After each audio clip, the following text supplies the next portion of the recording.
Good evening. This is Crime Classics. I am Thomas Hyland with another true story of crime. Listen. That was a beaten iron bailing hook. A native of India named Kanak just plunged it into a bale of cotton. It was his favorite tool. He used it to plunge into logs when he needed logs. He used it to tear up the hard, sun-packed earth when he wanted to plant. And, mighty hunter that he was, he used it to plunge into charging wild boars whenever he wanted to show the fellows how it was done. And when Kanak went to kill his brother Supan, this beaten iron bailing hook was a veritable handy home workshop. So tonight, my report to you on how Supan got the hook outside Bombay. Crime Classics, a series of true crime stories from the records and newspapers of every land, from every time. Your host each week, Mr. Thomas Hyland, connoisseur of crime, student of violence, and teller of murders. Now, once again, Mr. Thomas Hyland.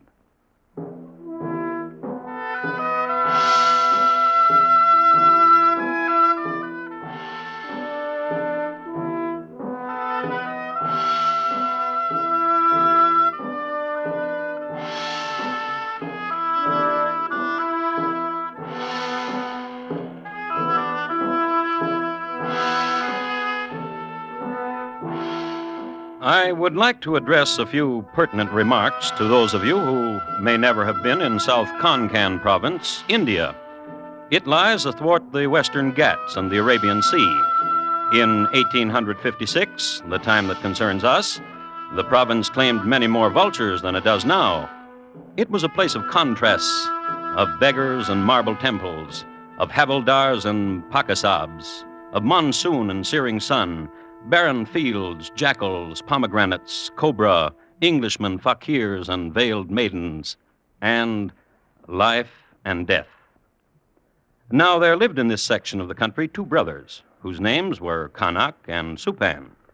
And on an early April evening, they were consoling each other. Weep not for our dead father. That was Kanak, tall and well-formed, of sinew, and who could not bring himself to cry over his dead father. No, I shall not. For he was a good man and gentle, and he goes to his peace. That was Supan, brother to Kanak and younger. He couldn't cry either. See how he burns there on the Ghat. The end of a man. The just end of a man. Ashes. The last of the wood, brother. Let us together throw it upon the pyre. Together. Noble thought. Ready? Together? Now. He taught us well, our father. How to be brothers. To love each other. I must tell you something. Then I to you. Often our father would lead me to the clearing below the tent of the unveiled women, and there he would say to me, whatever betide, love thee, your brother, which is what I wish to tell you. Then he would pour the oil of blessing on my head and on my shoulders. And to me. Brother. Brother. Brother. Yes, brother. Our father left no will. Fret not, brother. Nor should you fret. How should I fret when our father left to me all his worldly goods and also the fertile acres near the waterfall? Huh? Poor brother, you are mad with grief. How can I be mad when I remember so well our father's very words? Supan, he said, to you all my worldly goods, and also the fertile acres near the waterfall, which is what our father said to me. Supan. Yes? I am the older. I was the favorite. But you are a liar. You are poison-hearted. You are a thief. You are an usurper of your father's will. Supan. Yes, brother? Our father's wealth is mine. No. Well, we shall see. Yes! Oh, infamous one. Oh, vulture! The wealth is mine. Mine! And your wife is just like you. And your wife,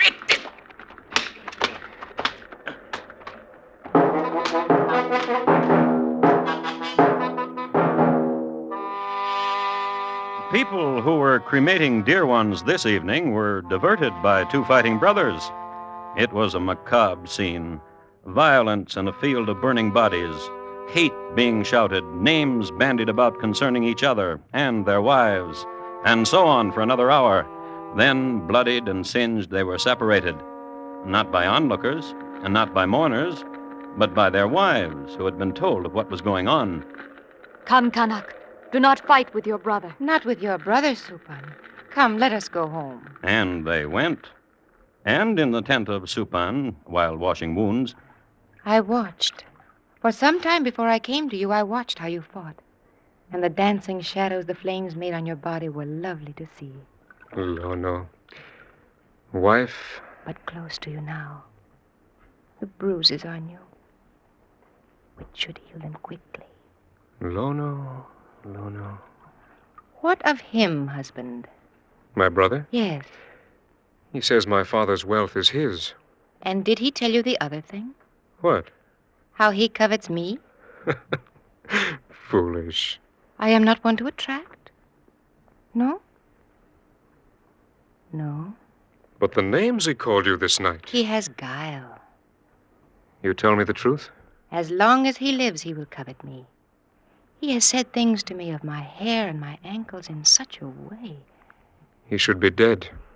Then we would have wealth, and no one to argue it. And the other thing, what you wanted for so long. A handmaiden. A handmaiden. A silently moving handmaiden who would clean our tent and wait upon us, who would walk in bare feet, and who would wear a jewel at her throat and hear bells to make joyous the times of her waiting upon you. Lono, Yes? this is terrible that my brother should covet you. He should be dead. Yes.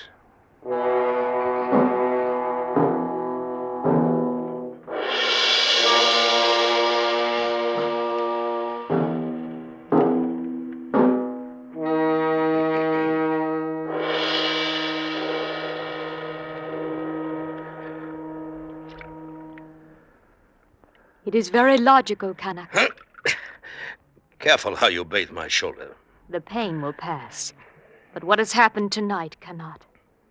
It is very logical Always you say it is logical. What now is logical? that in some way you should arrange the passing of your brother. Huh? What do you speak of? It is written. A thing is either logical or it is written. Now what? It is written. Sons are brothers only when a father can keep them away from each other. What fool wrote that? What Gentle woman. Then listen to me. It is logical that since there is no will, your brother, your younger brother, can legally claim half of what should be yours. Well, he's done that already. That's why we've fought. And will you keep fighting and screaming at each other while the fertile acres near the waterfalls turns to weed? Or will you be rich? Huh? And if I be rich? It is logical you will be able to afford what you dearly want. Truly? A handmaiden. A handmaiden. It is written, a man's tent needs 2 women, a wife to heal the hurt and love, a handmaiden to carry goat's milk. Yes. Yes. Well, It will be pleasant to be rich. I know.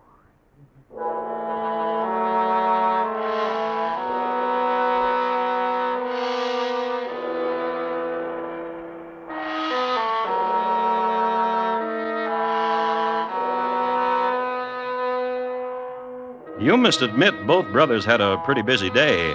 Father dead, taking him out to the Ghats, burning him, fighting over his possessions, then home to wives who whisper murder in their respective ears. No wonder they didn't sleep. They tossed all night on their pads, and it wasn't until almost dawn, Hush, Kanak. Hush. and down the street, Sleep, Supan. Now sleep. and morning came, hot and bright, and over it hung the vultures and the smoke from funeral fires. And in the fields, Kanak was piling bales of cotton with, that's right, the beaten iron baling hook, piling high the cotton and thinking about what happened yesterday, thinking about it so hard that Snake. one would say it had gotten the better of him. Vulture. Crawling cool, brother. What? With such vigor you attacked the cotton, you did not hear me approaching. Well, what do you do here in the fields? I came from my spinning to ask you to walk with me. Walk? I've been thinking about yesterday, and I want to talk with you. All right. Let's walk. Need you take along your hook?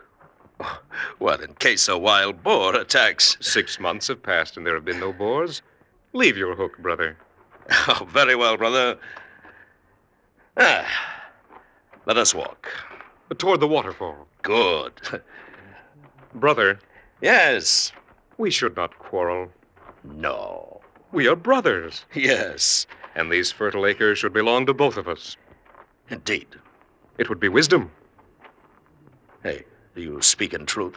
We are brothers. Yes. Could I have a serpent's tongue when I speak of brotherly things? I would not be worthy then of the name brother. Nor I.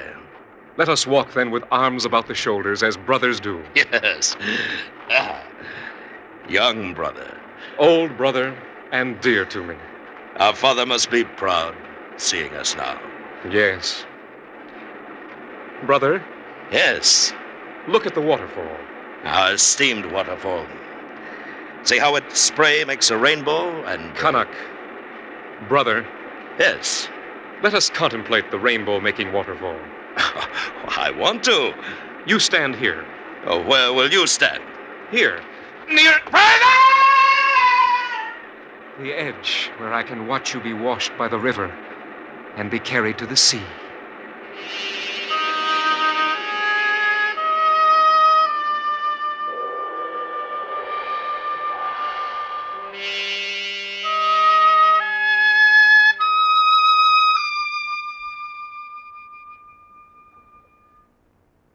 And so, to me, you are now a widow. My brother Kanak, your husband, fell from the heights into the torrent of the waterfall. Oh, Nor should you weep, for as he fell, he cried your name. oh. And though he could not hear it, I yelled to him that I would always take care of you, my brother's wife. What will you do with me? I have discussed it with my wife, and we have concluded... What will you do with me? I am rich now. Oh, A handmaiden is wanted in my tent. oh. Kanak. Why do you look beyond my shoulder and call to him? He is dead. I saw him myself fall into the...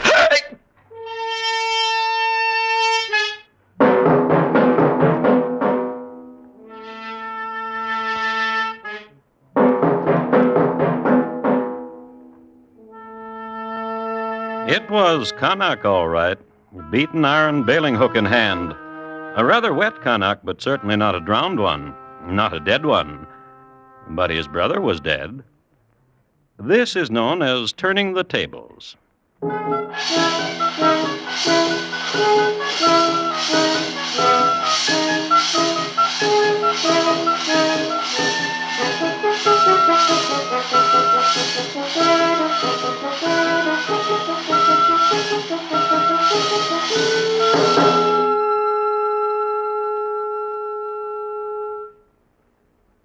You are listening to Crime Classics and your host, Thomas Hyland. Your contribution of $10 or $6.95 for the budget relief package will send more relief overseas than the same money spent any other way. To help people in foreign countries with food or clothing, send your check to Nonprofit Care, New York. That's Care, New York. Send your check, your name and address, and full particulars about who's to get the package. Care will do the rest.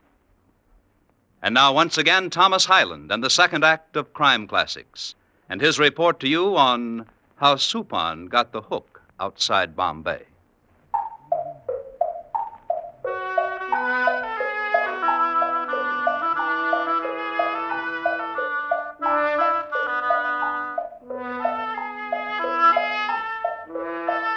The spring of 1856 in South Konkan province, India, was a good one.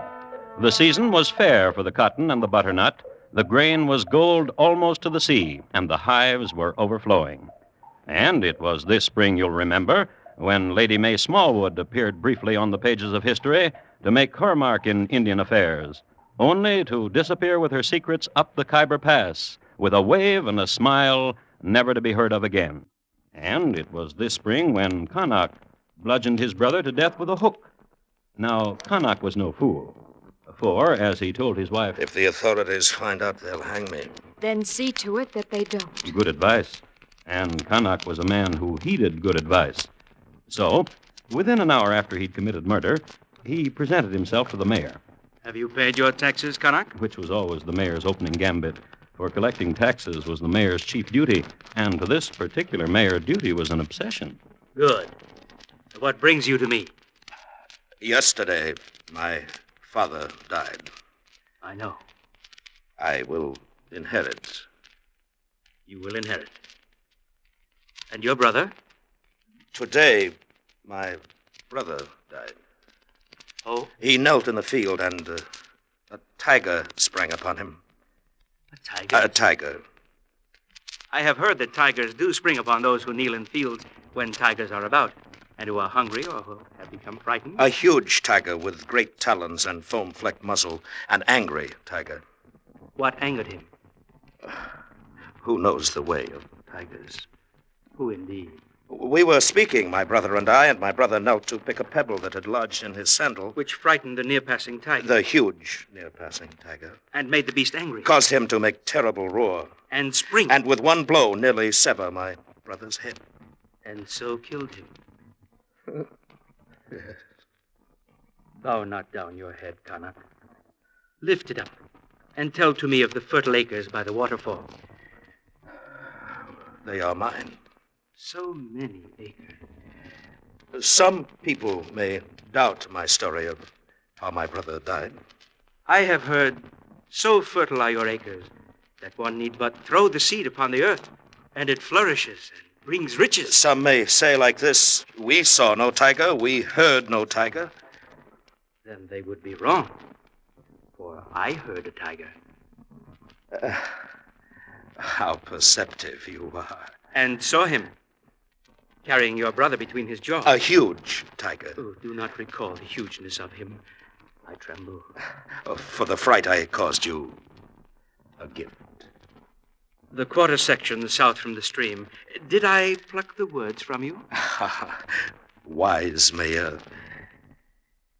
My brother, my poor dead brother, is for some reason at my house now. I will see he is not there for long. Then I go with my grief. Go then.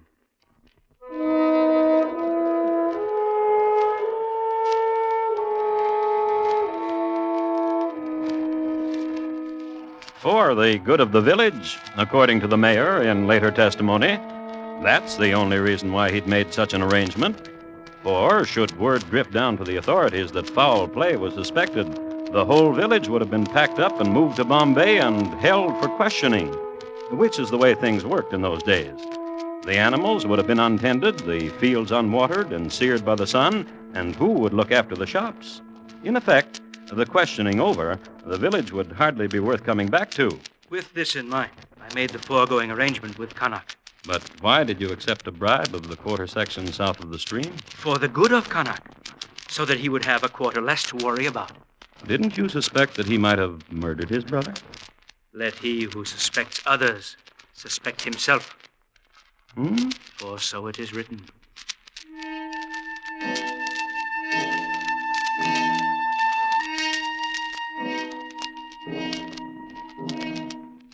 Connacht, having made an arrangement with the mayor, Connacht, had another arrangement to make.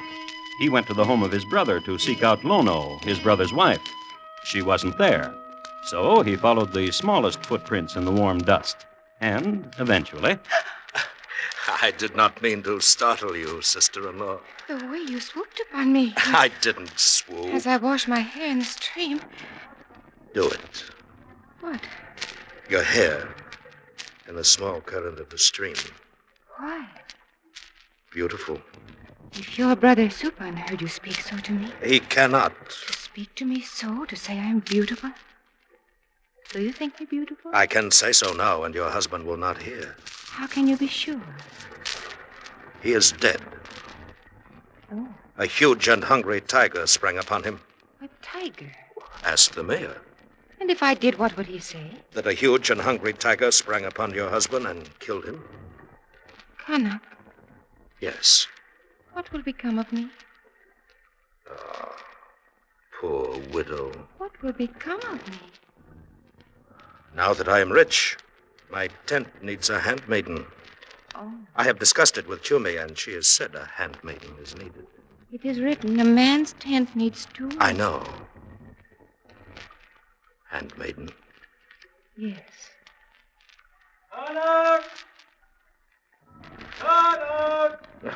What? Someone calls. Karak. Oh, Karak. It is well I have found you before it is too late. Too late? Too late for what? The policeman has come. Policeman? Britisher from Bombay. On his inspection tour. Inspection tour? Lono, tell him what I have said. To me, he but repeats and does not react. The British policeman has come from Bombay on an inspection tour. And? Already he has heard that your brother is dead. Of course my brother is dead, Claude, by a huge Kanak. Yes. The quarter section is not enough. A half section, then. All of it. All the fertile acres? All. Else. Well, tigers. Very well.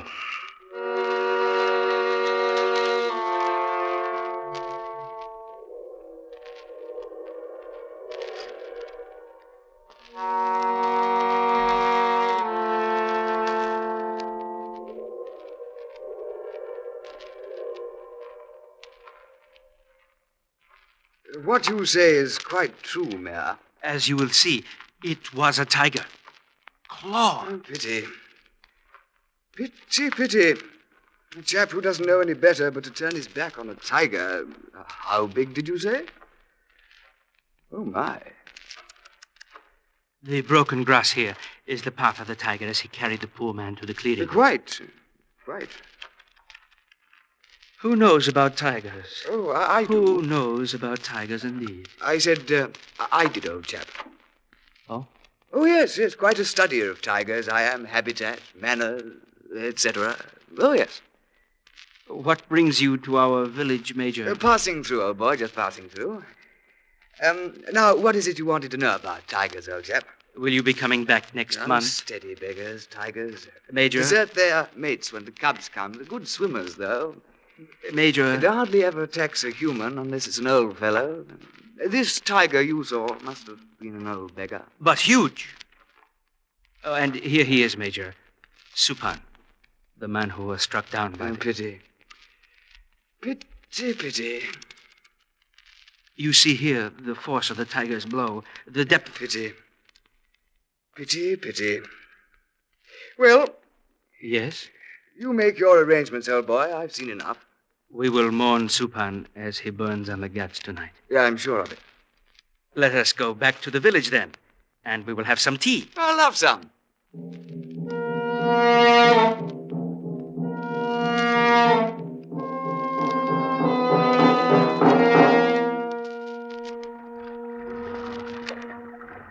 A most remarkable time of an Indian day, don't you think so, old chap?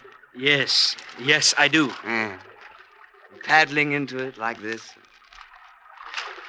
Mayor, Yes, sir. the population of your village, please.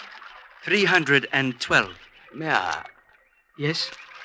a very huge tiger. Do not recall it. And old. Oh. Mayor, Oh. there hasn't been a tiger in these parts for 5 years. Sahib, Not one of those striped beggars in 5 years, I know. This area against the Arabian Sea has been shot clean of tigers, driven them inland. I know. A student of the chaps, you know. Well, here we are. Sahib, That chap there throwing more wood on the Ghat, he would be... Kanak. I'll wait here. Sahib, I was only... Of course. Of course you were. Wait here.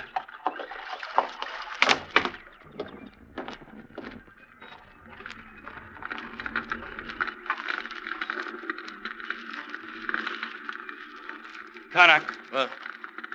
Mayor. Oh, grieve with me, Mayor. Grieve with me. Murderer.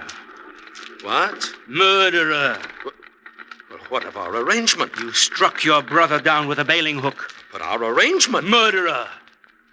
You are under arrest. Come.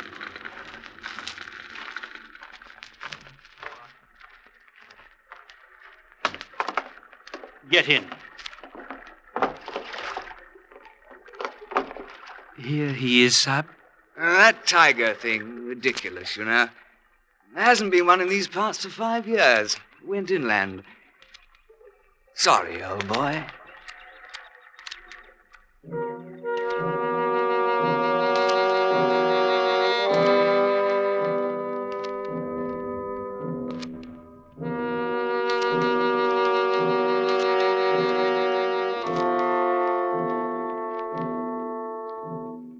Kanak was taken to Bombay, and the rest of the village, too. So eager were the townsfolk to get back to their town that each one pointed an accusing finger at Kanak. He was found guilty. He was hanged. He was sent back to the village. He was burned on the Ghats. It is interesting to note that 3 weeks later, Kanak's wife, as she bent over to pick a pebble out of her sandal, was carried off by a tiger and eaten.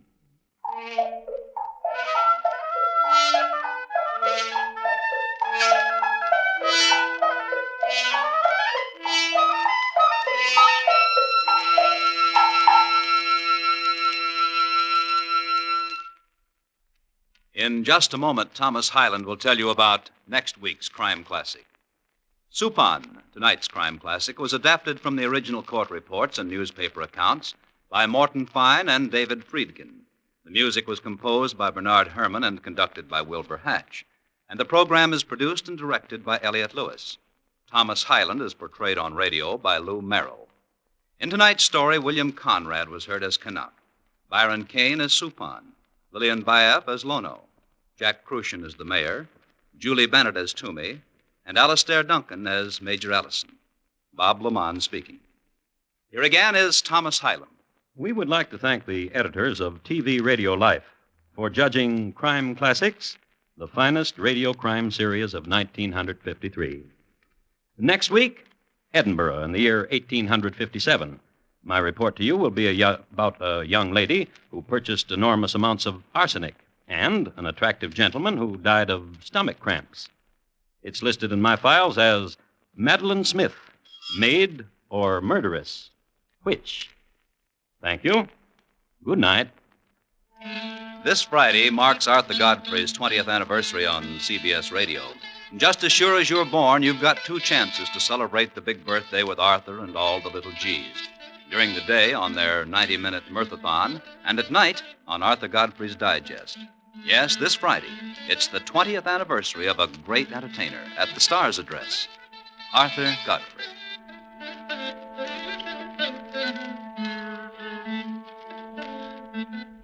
For integrity and accuracy, hear Edward R. Murrow reporting weekday evenings on the CBS Radio Network.